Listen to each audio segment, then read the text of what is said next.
Good morning, Internet fans. Ryan Perry here, Simple Biz Support. Today is Thursday, May 12th. Therefore, it is Internet Marketing Thursday. And as usual, I have Virginie Dorn with Business Website Center in Petaluma. How's that phone system working out for you, Virginie? Very good. I can hear you just fine. We both have the same mic, and we were having some audio issues earlier, and anyway, we were having fun. Damn it. Um, on a less fun but educational point, we're going to talk about seasonality of websites, and that I think a lot of business owners, especially when you get into your smaller business owners that don't necessarily have a marketing team who have been trained to think about seasonality, a lot of times when they build a website, it's static and it's like, all right, if I need any moving parts, I'll incorporate a blog, and that way I can add new content. But other than that, my website really doesn't change over the course of a year, 2 years, 3 years. And there could be some money being left out on the table by not being seasonal. And when we talk about seasonal, we're not necessarily talking about the 4 seasons of the year. That is correct. So it could be if you're a clothing kind of business, of course, you have summer, winter time, very different type of sales you will have within your own clothing line. But for certain industries and maybe specifically for your type of companies, you might have different season. It might start mid-June and mid-October. So you do have to find out first and foremost if your website is prone to seasonality. I mean, are you seeing more sales at certain times or different types of sales at various times throughout the year? So those time periods is what we call seasons, therefore website seasonality. So once you have established, then indeed you have seasons, and in truth, as a lot of websites do, even though they don't realize that, then you have to adapt some sort of marketing plan for your site. And by this, we mean two things. First, you should be adapting your website to your unique seasons, so you stay relevant and you connect more in depth with your visitors, but also understanding your analytics and what kind of search keyword or keyword searches your visitors are using during those various seasons. Okay, I think let's first of all talk about some of the obvious ones where businesses are directly affected. They actually have different parts of their business. Clothing, I think, is super obvious. Obviously, you don't want to be selling winter jackets in June. But at what point? I always think it's kind of silly. It's December or maybe it's January and you go into the clothing stores and it's all bikinis and shorts and all that type of stuff. And it's like, but I need to buy a jacket. But the reality is we plan ahead typically. And so understanding how far do you plan ahead is important. Again, clothing I think is super obvious, but what about other companies such as, we talked about HVAC. If you're an HVAC company, and let's make this really simple, all you do is heat and air conditioning, is your website designed to showcase the fact that you do heat and air conditioning? And how could you take advantage of the seasonalities then as far as web design goes? Yes, so in this particular example, when you are HVAC company, it's just a question of moving things around and putting in the forefront what's more relevant to that moment of the year. So just before winter, people are going to start looking at the heaters, then the first cold wave happens in your region, and then everybody now is desperate because their heater is not starting up and they need your services. So again, you might want to move those pages and those services on your homepage or closer to the top left of your navigation bar. So again, giving them more attention, and then move the AC maybe a little further down the page. So again, sometimes it's just a question of moving things around, but oftentimes you also have to edit the site. So not just the textual content, which can be very important, but also the visual. And again, what are you going to put at the forefront? Are you going to change your slides in your slider? I mean, for instance, if you are in the clothing line and it's the middle of November, putting a bunch of bikini in your slide, it's irrelevant. It's really, you're not in season. You're really selling items and should be either on sale. That's okay then if you have a special super sale, end of the year kind of thing. But if you're trying to sell jackets because the winter is starting, you want to put this jacket in the slider, for instance. So again, visually and textually. And to help the site owners and managers on what to decide to do on their site, I came up with 6 very easy questions one should ask themselves. So for instance, first and foremost, when are my website season? You should determine when they are, when they start. And again, the fact that you sell a lot of them in June might mean you start in May. So you have to understand what your particular unique seasons are for your particular situation. So it can be even different between competitors.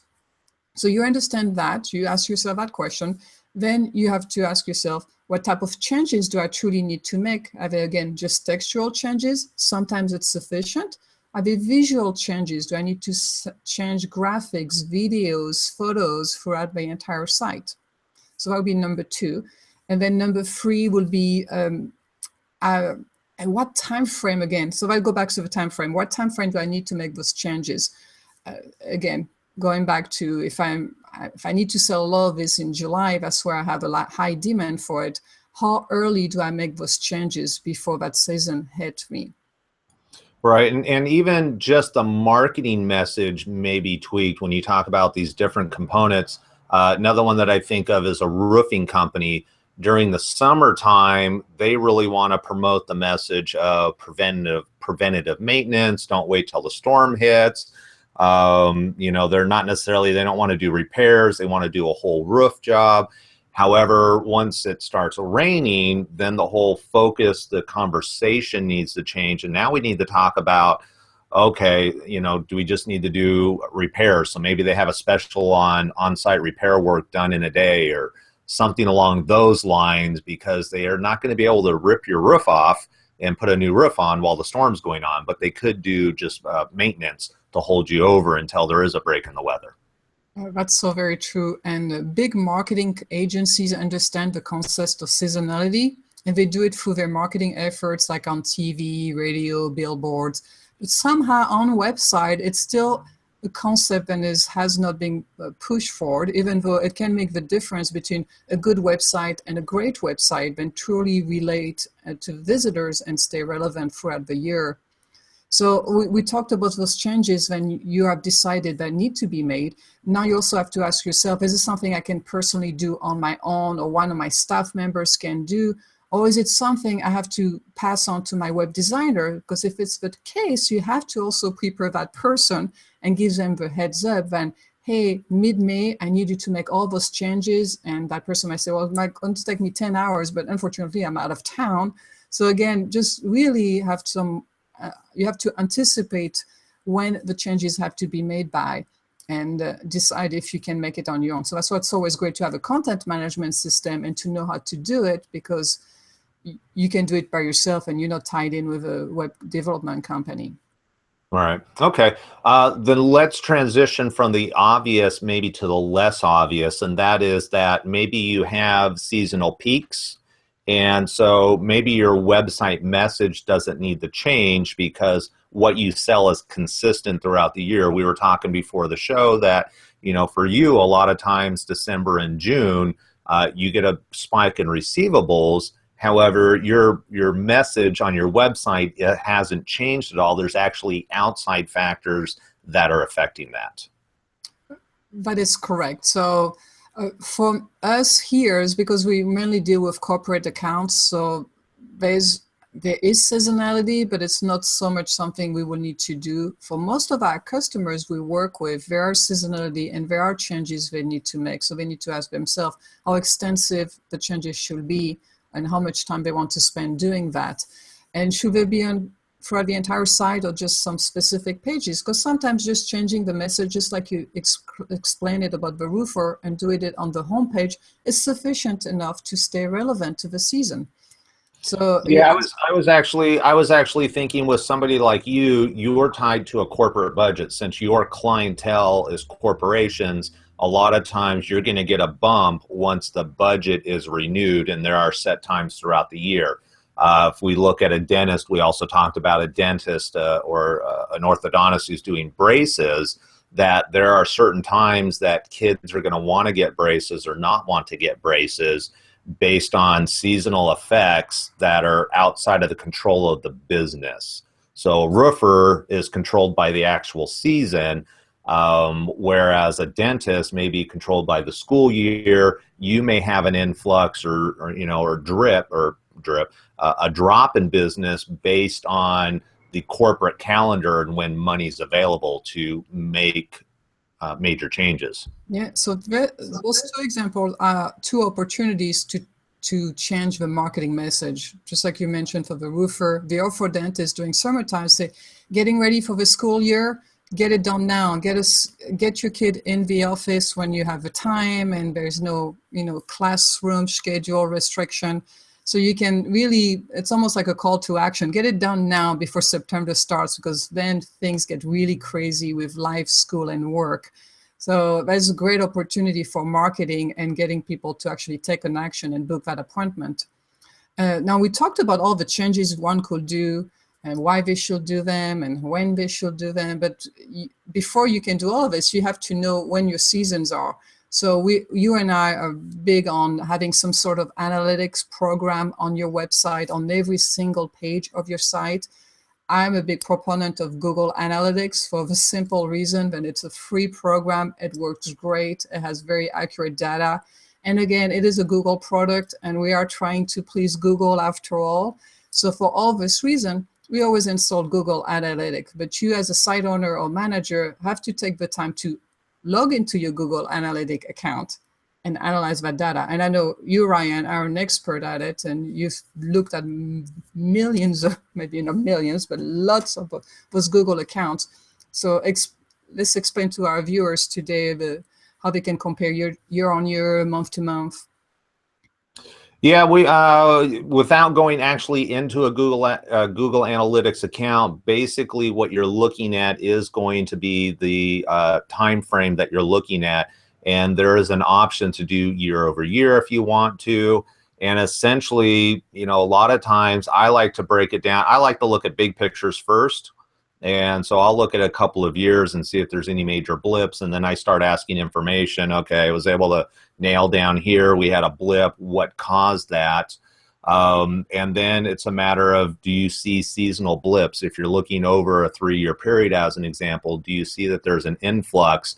And then trying to zoom in on each one of those influxes and find out what is that correlation to your business. So we talked about the dentist, if June, July, and August, there's, especially with the orthodontist as an example, if there's an influx, and hopefully their account is also tied to their webmaster tools, which I forget the name of webmaster tools now, it's something else.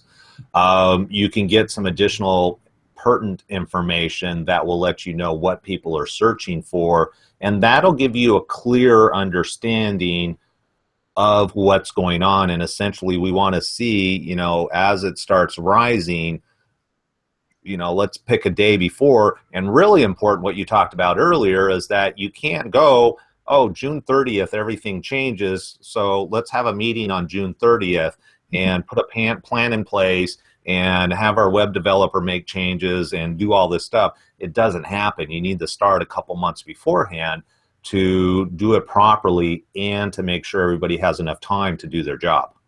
Yes, people have to take the time. It makes a huge difference on the success of your website and your company's revenues. I mean, that's if you think your website is important to you. If it's not, you're wasting your time. But if you're here watching us, it's important to you, and it can increase your revenues and help you capture more prospective customers throughout the year. All right. And we're just about out of time. Did you have any last minute information? No, just take the time, and also schedule the time once a month to look at your website. Think of seasonality. If you have a marketing company helping you with your website, make sure you mention it to them if they have not brought it to your attention. Ask them, what are my seasons online? Have you looked at them, exactly what they are? And are we adapting the site accordingly? And if the answer is no, maybe you want to shop around. But if, again, start the conversation, be an informed client. Yeah, definitely. And the last little, I guess, bonus information that I'll throw in there is additionally, if you're doing any advertising online, especially Facebook, it's very inexpensive. Is that marketing message changing based on your seasonality and what's hot? So again, with the dentist, you know, you should be focusing on kids are out of school. Let's get all this stuff taken care of now while you have extra time. And then additionally, at the end of the year, people that have health savings accounts that expire at the end of the year, we want to make sure you remind people, hey, come in, use that money now before you lose it. Yes. All right, perfect. That is it for today's show. I appreciate you watching all the way until the end. Virginie, as always, I appreciate the time and energy that you put in and the great information that you share with our audience. It's always my pleasure. Thank you. All right, perfect. That's it for today's show. We will be back here next Thursday, same time, same place, same computer. Look forward to see you then. Take care.